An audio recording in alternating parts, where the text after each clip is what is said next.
All right. And we say happy Sunday, happy Father's Day to all the dads out there. I got to talk to my dad today, man, and it was amazing. Um, love my parents down in Florida. Love you guys, and I hope to see you guys very soon. What's going on, everybody? Christian Ballard, Ballard Sports Media, coming at you on a Sunday night for our weekly call-in show, broadcasting, simulcasting on Facebook and YouTube tonight. Of course, if you're on Facebook watching, if you're watching this back, or maybe you're just watching it live, we do appreciate it. Leave a reaction, leave a thumbs up if you're on YouTube. We'd be happy to talk to you guys tonight as well. So, um, what's going on? Here's a new name, at least to me.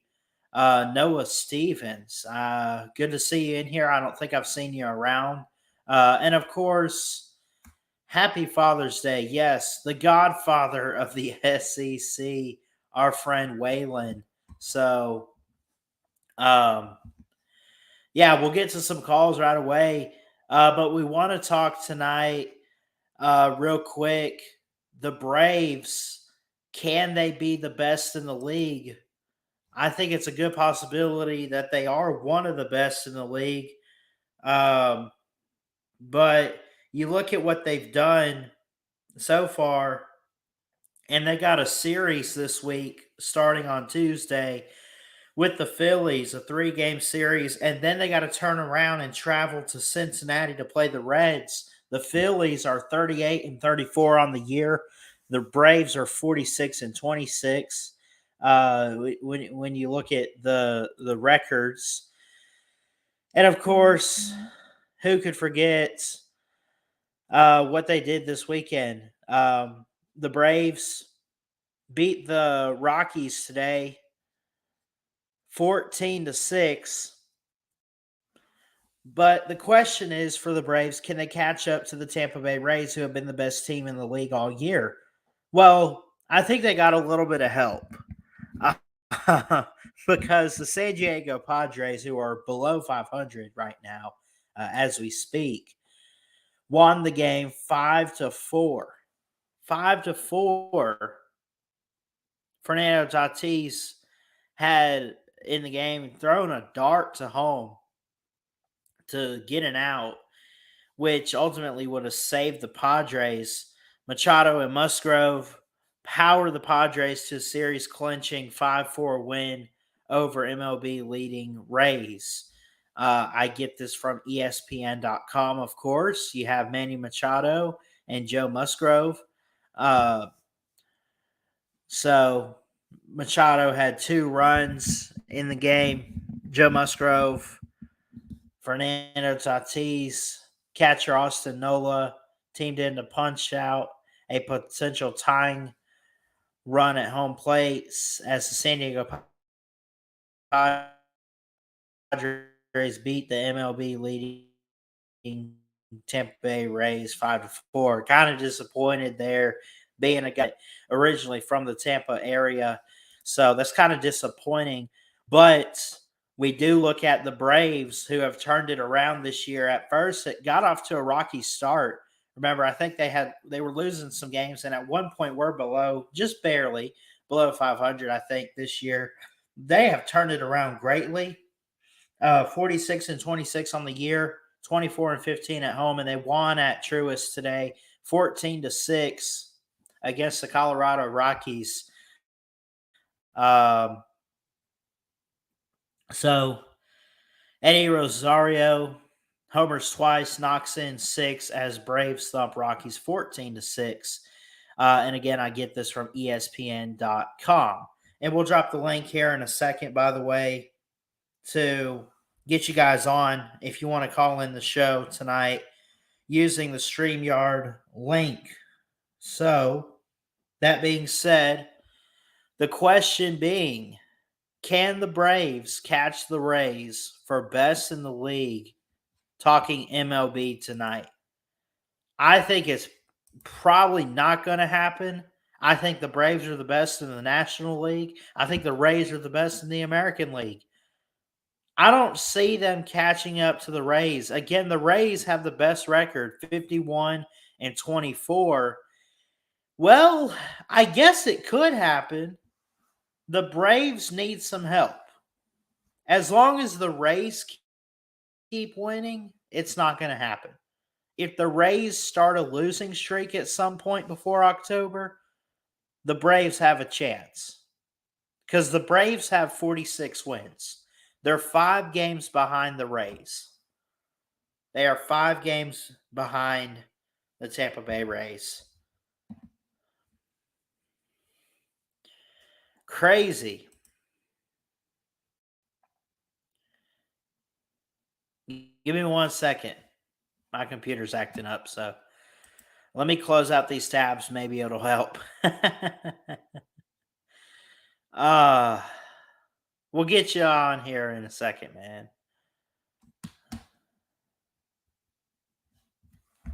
Crazy.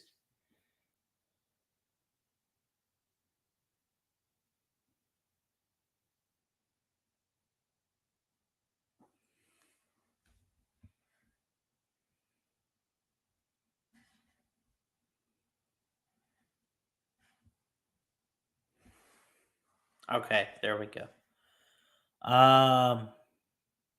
Invite, copy, exit. Drop the StreamYard link and we'll get the calls started very soon. Don't forget, our sponsor tonight is Nobody. We're presented by nobody other than Ballard Sports Media. And yeah, that's it. So um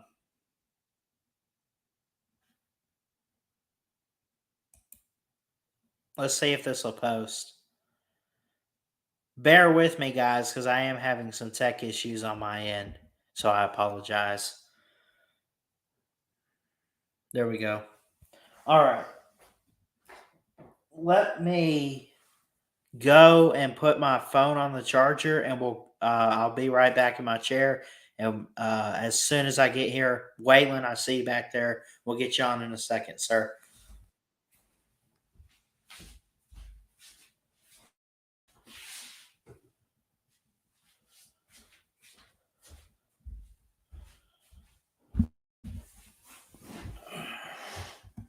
All right. Let's see if the audio 97. Okay.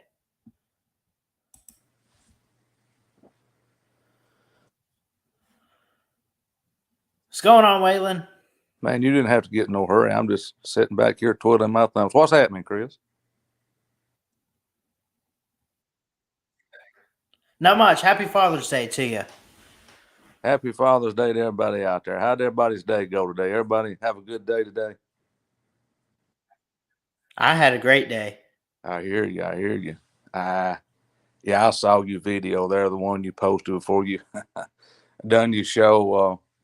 I mean, you know, they won 2 titles in 43 years. I remember watching the Right. first one. Second one they won in 1980 when Coach Dooley was there. It was on ABC. These guys get up and boo-hoo and ha-ha and laugh, and you know, they think these programs are going to go on forever without a slip or without a loss or without some kind of controversy or somebody opened up a can of worms to see what's really going on. But you know, it's not going to. You know, Alabama's been more consistent than any other college football team in history. Show me one that can. They want to get on here and take the show up and talk. Show me one that can beat them. Show me the stats. Show me the wins. Show me the losses. Show me the titles.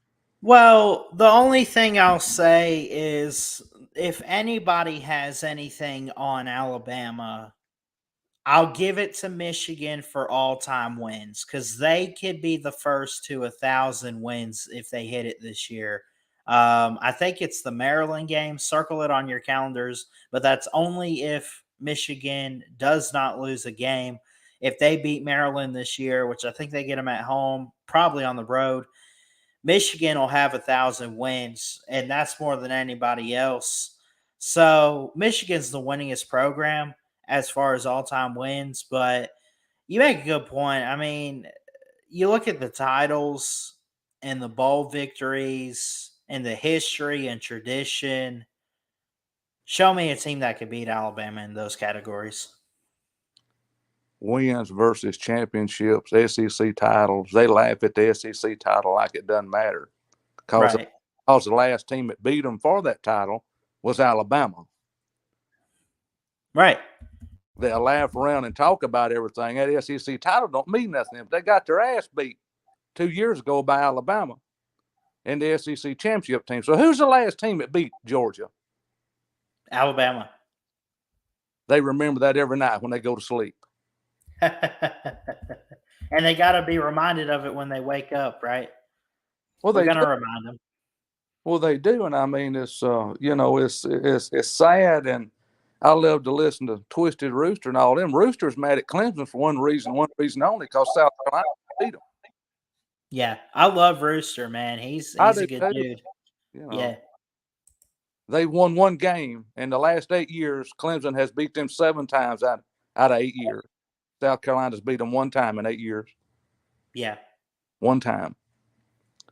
Yeah, it hurts. I know. I mean, it hurts. Them streaks hurt. It makes you ticked off at those teams. But, you know, there's the Atlanta Journal-Constitution opened up a big investigation into the Georgia program. Of course, we've got players that's got problems too. We're not the only school that's got problems. You got Jamil Burroughs. He's been dismissed from the team. They didn't say why. I don't have any idea why. I hated to hear that. I hope he gets everything, handled and taken care of. And, Tony Mitchell, terrible, terrible situation. He's lucky. That young man's very lucky he had the people and the support behind him to be able to come back and play college football at the University of Alabama, because that's what it took. If it hadn't been for those people, it would have been the end. And that's all I'll say now. One of these days, when the time's right, we'll talk more about what needs to be talked about that. But he's back on the field, and if he's sincere and goes through and does what he says he's going to do, and, that's what has to happen. You got that second chance in life. Back when Coach Bryant was there, and even Coach Stallings, those guys never would have touched the field again. Yeah. And Saban is a tough son of a gun too. So he gave Tony Mitchell, as you mentioned, I mean, he gave him more than enough grace. You know what I'm saying? Those guys wouldn't have touched the field again, and they wouldn't have. Another team wouldn't have taken them. That would have been the end of it. When Coach Bryant or Coach Stallings dismissed, even Ray Perkins, I mean, it was pretty much it was over with. But it's a sad situation what's going on over at the University of Georgia. It's the out of control, reckless culture off the field march the UAG football team. We know what happened to McIntosh. He was driving his Dodge Charger, struck a Uber driver's Kia compact SUV with such force it ripped wheels off both the vehicles. Now, I own a lot of cars. It goes real fast, and I've drove fast. I got a bunch of them. But thank the good Lord, I've never hit anything that's ripped the wheels off my cars. But I mean, these guys are doing this stuff inside the program. And like it says, the police arrested McIntosh on charges that included reckless driving. Listen to this. It was his 3rd traffic offense. So he was doing it while he was playing football. That was his 3rd traffic offense. So they can't say he done that after he left Georgia, because they done pulled the dirt on him. So he was doing it when he was playing at Georgia. Yeah. That was his 3rd traffic offense in less than 6 months. 6 months. A judge later fined him $685. Is all he got. And the episode illustrates a permissive culture that undergirds the nation's premier college football program. An investigation by the Atlanta Journal-Constitution found. Listen to this. Since Kirby Smart became Georgia's head coach in the late 2015, dozens of players have engaged in often lawless behavior that put them and others in jeopardy. Excessive speeding, street racing, driving under the influence, among other offenses. Players have illegally brought weapons onto the Georgia campus. They've gotten into bar fights. They've been charged with domestic violence and sexual assault. But Smart also almost always lets athletes continue playing despite off-field transgressions, suspensions, and unusual dismissal from the team is even rare. Yeah, it's crazy to it's a lot to wrap your head around, but it's crazy to think about too. I mean, think about it. As soon as Tony Mitchell had the marijuana, which just go ahead and take your earmuffs off, because some people say you can't. You gotta be careful what you say, but I said it, marijuana, the drug. Yes, he had a charge for that. And what did Nick Saban do? He pretty much disciplined the kid, you know, right away. And you got kids running around at Georgia, um, and Kirby Smart, who acts all tough and seems like this tough son of a gun coach. He's not really doing much about it, or at the very least, what I'll say is he hasn't changed some things around to where other kids don't have to have those problems too. Well, I mean, whatever happened to Jamil Burrows this week, I mean, he's off the team. I mean, he's gone. Is he? Yeah, he's dismissed Wow. from the team. So whatever he done, at least Coach Saban, you know, chose discipline. He removed him from the team, in which Tony Mitchell was too at one time, till he was, put back on the team, till the situations are taken care of. But these players, they can't go to hollering. Well, they done that after they was gone from Georgia. See, that's what they've been hollering. But it's been going on. It's been going on internally. Kirby seems like Kirby sort of is now. You got Denylon, I think Morissette is how you pronounce his last name. I think that's correct. He was arrested last Monday night in Oconee County. I've got a place over on Oconee Lake in Georgia. Oconee County, Athens sits right above Oconee County. Athens is just right outside Oconee County on the other side, the upper side, the northern side of I-20, in between Atlanta and Augusta. About 60 miles in between. Oconee County is the upper part. I'm down in the lower part on the southern side on the Greensboro area. Okay. So he gets arrested this last Monday morning in Oconee County, driving under the influence, another Georgia player, with multiple license violations, drugs, everything else. Once again, there's another one. This last Monday. So I don't know, Chris. I mean, these coaches have their hands full, and I know they can't, control these kids when they're not in school. They're not grown men yet. They think they are. I thought I was at that age too, but I wasn't. I was a long way from it. I know that now. I wish I could take back. I wish I, could take back what I know now back to then, but you can't do. I don't know. I don't know what to say. I mean, if is it got to the point? No matter what happens, all we're worried about is a national championship or a first round draft pick. What about these people that are getting injured and losing their lives? Do they get a second chance? No, not at all. No, they sure don't. I mean, I remember we kind of talked a little bit about Georgia. The last major incident that we had, seen take place at Georgia was the Jalen Carter incident, and he still played. And by the way, what had happened? So what had happened was he had a car wreck. Car wrecks are going to happen. I've had one. It walked away okay, but they just happen. What he did wrong was he left the scene of the crash and fled. Like, what business do you have? Why you running, man? Exactly. Like, I mean, it's mind boggling to me. And he still, if I'm not mistaken, didn't he still play in the playoff game and go top 5 in the draft or top 10? He was number. I think they was wanting him to go, and he got number 9 pick. Thought he was going. They thought it was going to knock him out of the top 10, but he got picked. Yeah. Up what it was. Man, if I'd have done that when I was a grown man and got put in jail, and I'd have had to call my daddy, I don't know if I'd have called him or not.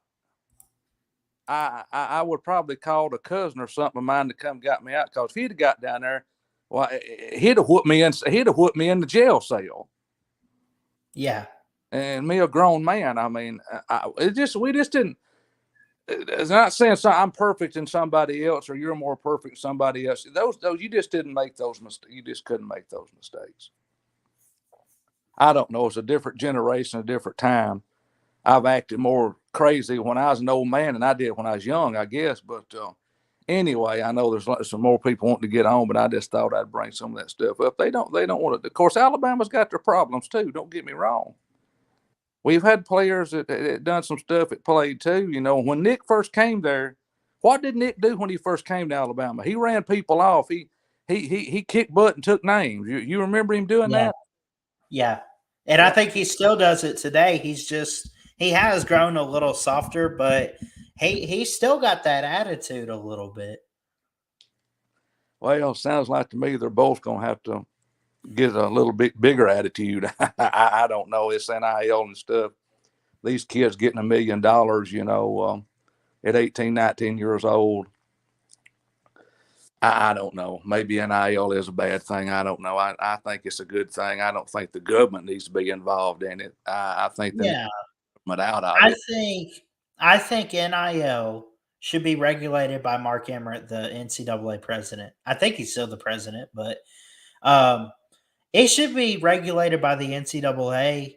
I hate that political offices and the government of our country, and I try not to get political, but the sports and the politics, man, when they mix, it's like poison, and it's toxic. And there's got to be easier ways of doing things.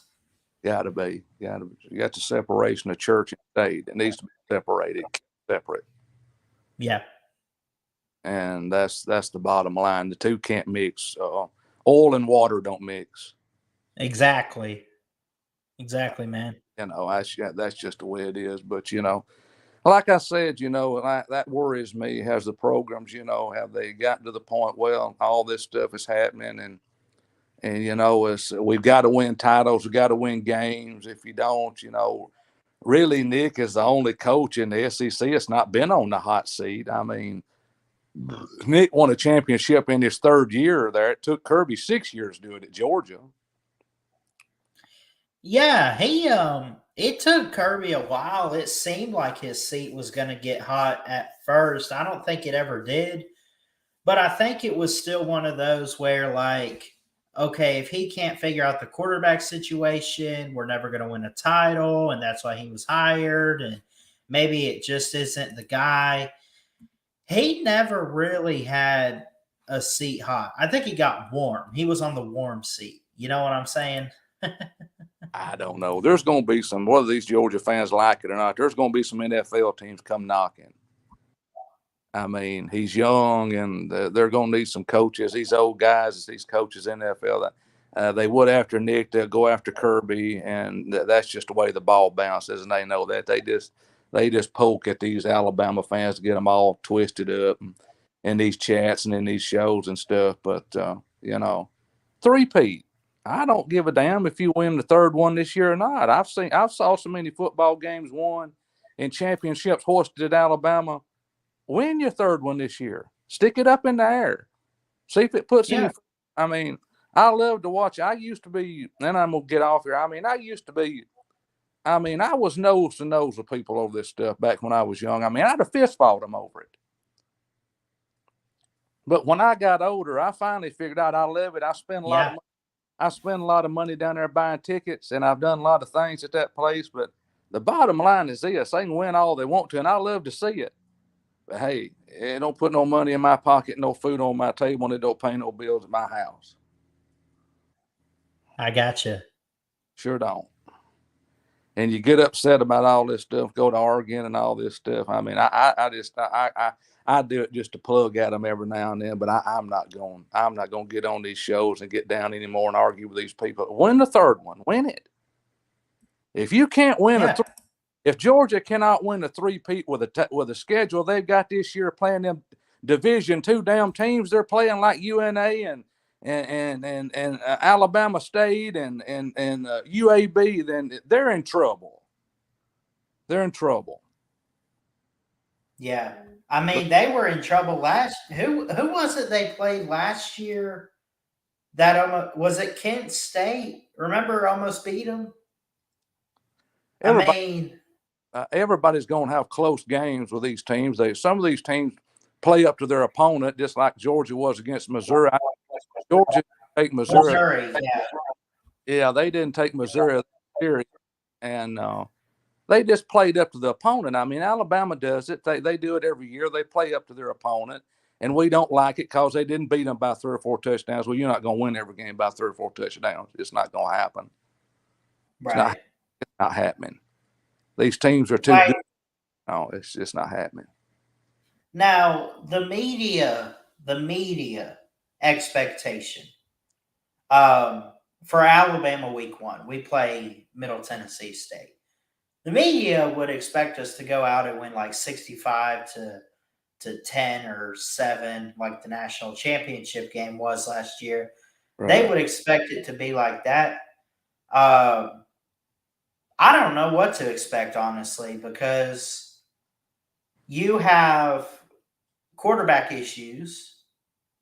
I expect Alabama to win that game and it not be that close, but they don't need to hang 50 points. They don't need to try to prove anything against Middle Tennessee State. You know, I think it's just a warm-up game for Texas.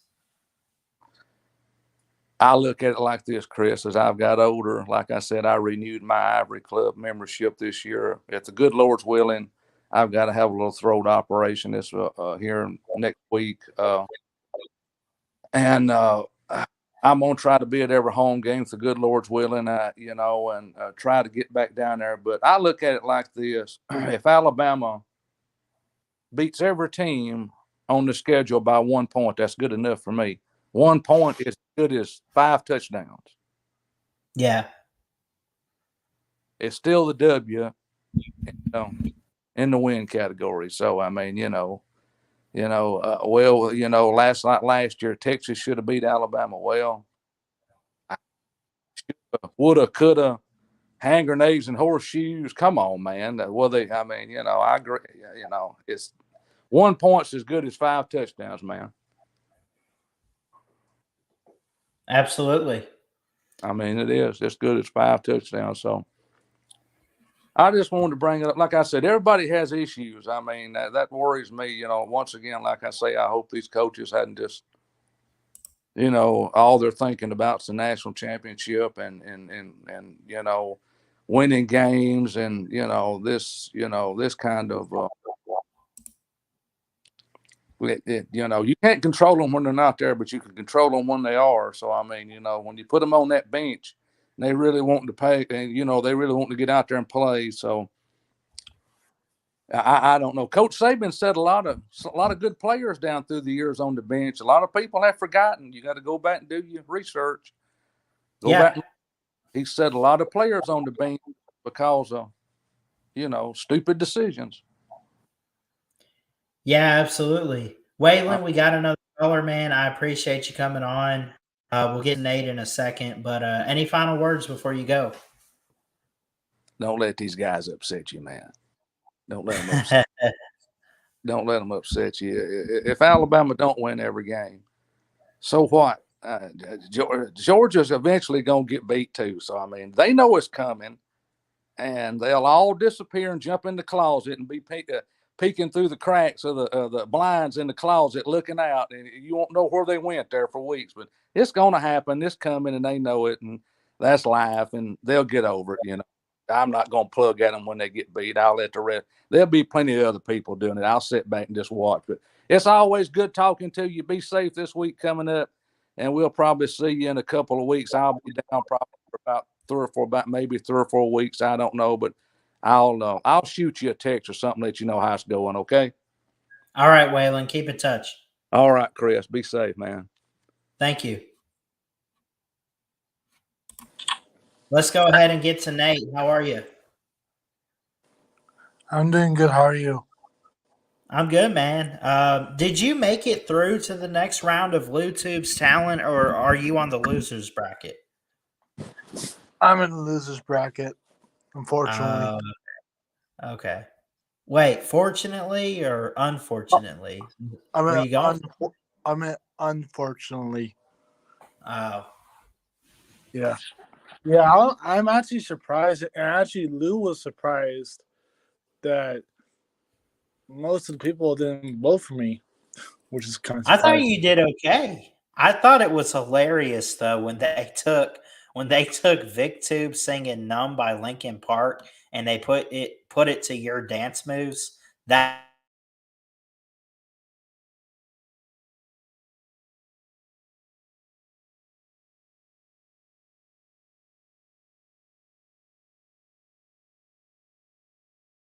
was pure gold, sir. I can't wait to see what's in store this.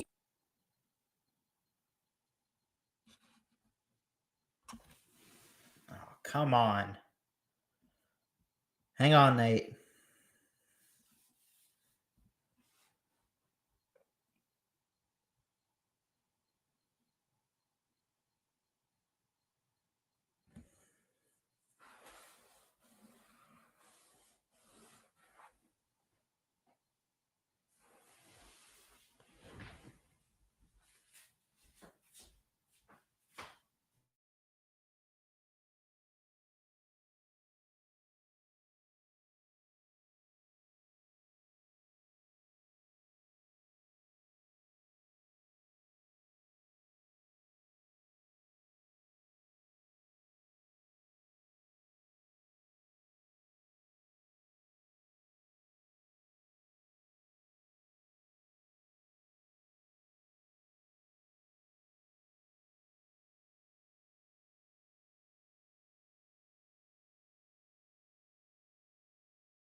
Are you there, Ballard?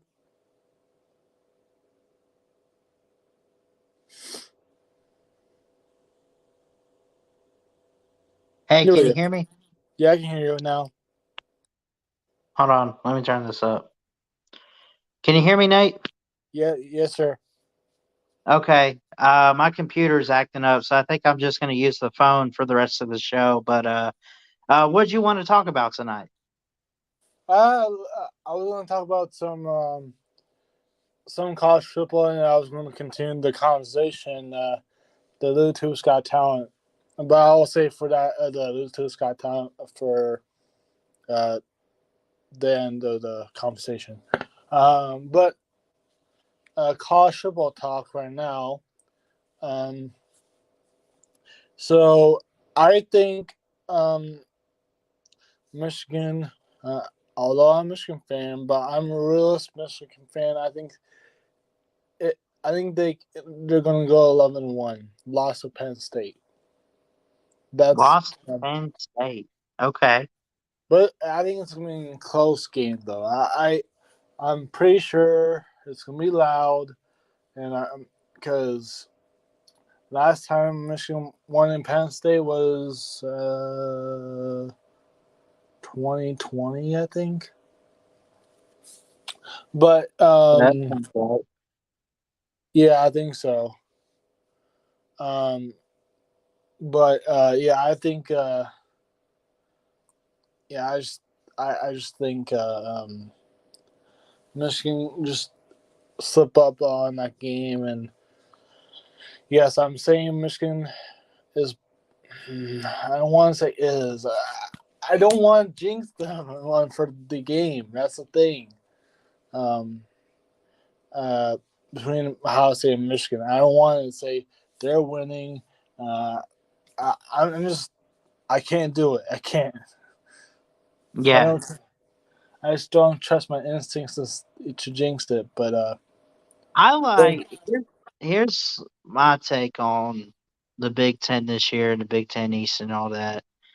I think Michigan's the favorite. I think definitely going into the season, y'all should be the favorite. I think a lot of people love Penn State more than Ohio State. I think Ohio State just lost too much, losing yeah, C. Stroud, Jackson Smith, and I think they lost an offensive tackle or two and some guys on defense. But yeah, Michigan should be the favorite. You do have to go to Penn State, and I'm not sure if that's gotten a game time yet or not. Is that yeah.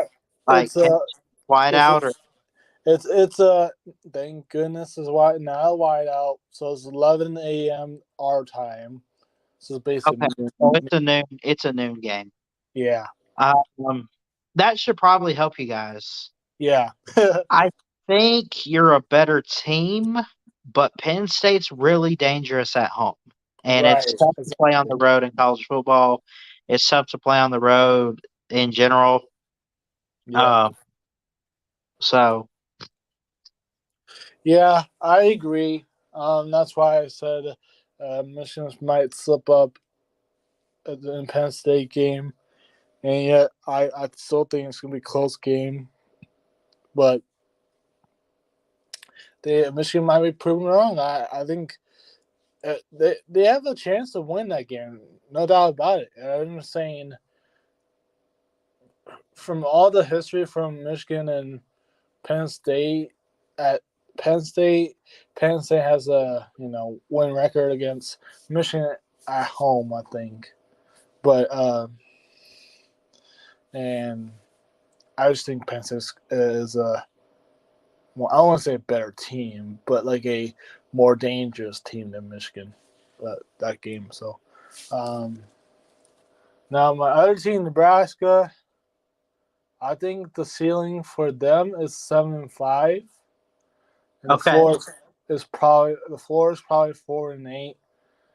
Um, and the real prediction, or just the regular record, I think they might go is either 5-7 or 6-6. all right. I But think that's reasonable. I think I think that's reasonable for Nebraska. I think Matt Rule is a good head coach. I think that he just struggled at Carolina because he's probably not meant for the NFL. But let's not forget what he did at Baylor. He can Temple, yeah, hopefully hopefully he hasn't forgot about that, and he can bring the blueprint and install that for the Cornhuskers. yeah, I agree. I remember actually I was a kind of a bandwagon fan for Temple while he was at Temple. um, um, but yeah, I think Matt Rule. I actually do want to stay longer if he succeeds, but I doubt it. Um, Yeah. that's my question. Do you think what do you call it? Do you think Matt Rule is like a rebuilding type coach, like for programs that you know that Ah, I think I get what you're asking. Like, did they bring him in just to do a little bit of work and then ultimately he's gonna get fired and they're gonna find someone else? I don't know. I think Matt Rule, I think he could be long term. I'm looking at your schedule for this year for Nebraska. You got to open at Minnesota, which is going to be tough. It is going to be a night game. Got to go to Colorado. Um, you could win that game, but Colorado early in the season, I don't know, man. Nebraska has a lot to figure out, just like Colorado does, but it's not as bad. NIU, you'll beat those Huskies. That's Northern Illinois. Louisiana Tech can field a good team. Hopefully, you win that game, but you got to be careful. Then you play Michigan on September 30th. Then you got to go to Illinois. You get a bye week. You play Northwestern. You play Purdue. If this will load up for me, I can see the rest of the schedule, but it's a pretty interesting slate of games. I think you get it kind of easy to start. Um, but then again, once you get into the Big Ten play, that's where it becomes tricky. That's where it gets interesting, and that's what people are going to look at for Matt Rule.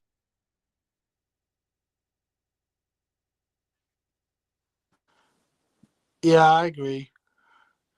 Um, yeah, I get what you're saying.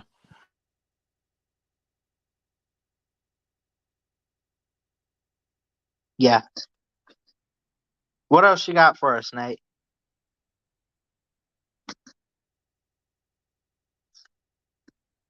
Yeah, I don't know if it was 2019 or 2020. No, it was 2021. I don't know. One of those years when Nebraska almost beat Michigan. While Michigan was on the road in Nebraska. Um, and plus the game was in overtime. I was at that game. So I think Michigan could be a little bit of competition, even though Nebraska's at home for that. Right. But I just don't see it for Nebraska beating Michigan though. That I get it how they almost beat Michigan like 2 years ago, but that's 2 years ago. I think Michigan can handle them at Memorial Stadium. But yeah, for me, well, how about this is kind of rare. I talk about my arch rival, Ohio Soft, Ohio State University schedule. What does their schedule look like? Although I'm a Michigan man.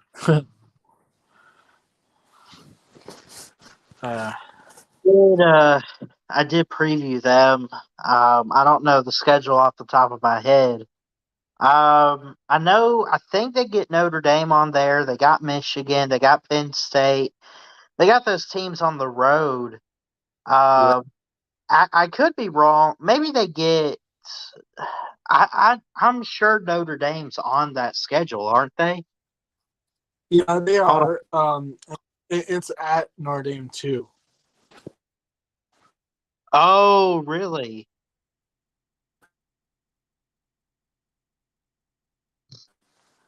I think Notre Dame for that game.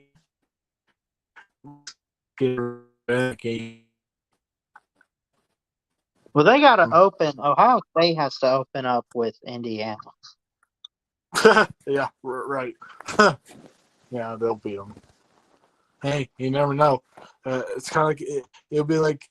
I'm not saying it will happen. I'm doubting it will happen, but if Indiana can pull like an Appalachian State uh, style of game, like Yeah. you know what I'm saying? Like if I'm doubting it's gonna happen, but if that happens to Ohio State, I'll laugh my bottom off. Yeah. They get Penn State at home this year, though. But here's a funny thing, Nate. You remember 2017 when they went to Purdue? Oh. Yeah, they got to go to Purdue this year. Oh no! But I think if Purdue, I'll say I'll be laughing. I'll country be laughing at that. Um, Yeah. but I just think, I just think, I think, hear me out. I think the Florida Ohio State is 9-3, and I'm actually saying that's not gonna happen at all. That's not gonna happen. I'm saying that. That's just the floor prediction. The Yeah. season prediction, I think, is 12-0. Well, I don't say 12-0. Well, either that or 11-1. Either that or 11-1. But I think they could. I think they're going 10-2. Okay. Sorry. But yeah, I think they're going 10-2. But hey, if the playoffs were spending this year, they won't worry about it because you get in if you're 10-2. But yeah, actually, I can't wait for that. To be honest, Yeah. what's your thoughts on it? Although you know what it is now, but imagine, I just can't wait for it. To be honest, having like, let's say, what do you call it? Uh, let's say Alabama won in, was it 12? Yeah, 12. UTSA or something like that. And everybody's, I don't know if this is gonna be a thing, but I doubt it. But like fill in the bracket thing, the college football playoff fill in bracket or whatever, like March Madness does. But I thought it Yeah. was gonna be a thing. That'd be cool though. That would be cool Um, if they had that. Like if you could predict the 12-team playoff before it happens on Selection yeah, Sunday, that would be great. And you could get points for or, it. or yeah, and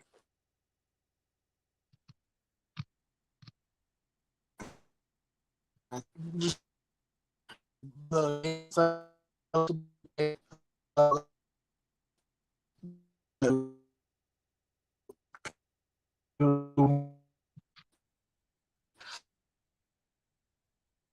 Yeah, you're cutting out on my end, Nate.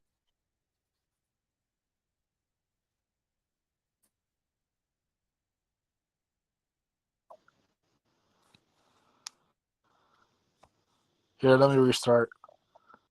Oh, you're good now.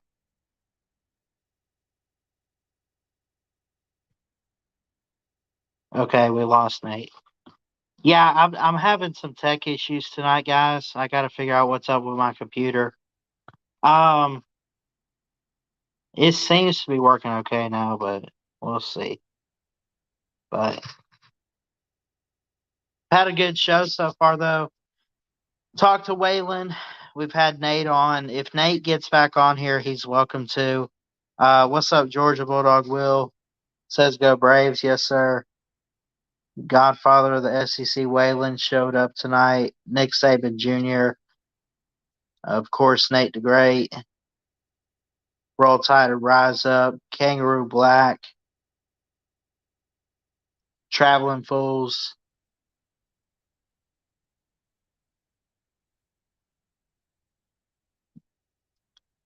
Appreciate everyone for stopping in tonight. Yeah, I think I need to figure out what's up with my computer. So again, I switched over to my cell phone for this one, and it's working fine on here. But I don't know what's up with the laptop tonight. But might just have to restart it.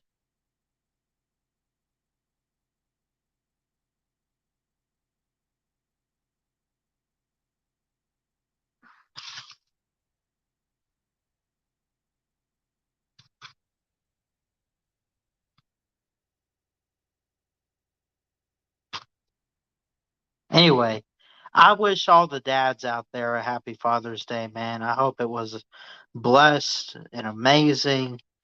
Um, just an absolute great day. Um, with your kids, with your loved ones. Man, we appreciate you, dads, for everything you do. I'm glad I got to talk to my dad today.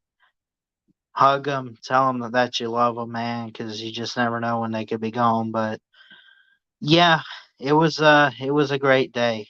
Um, had a lot of fun. Went to church. Came home. It's been nice. A lot of rain though. A lot of rain. So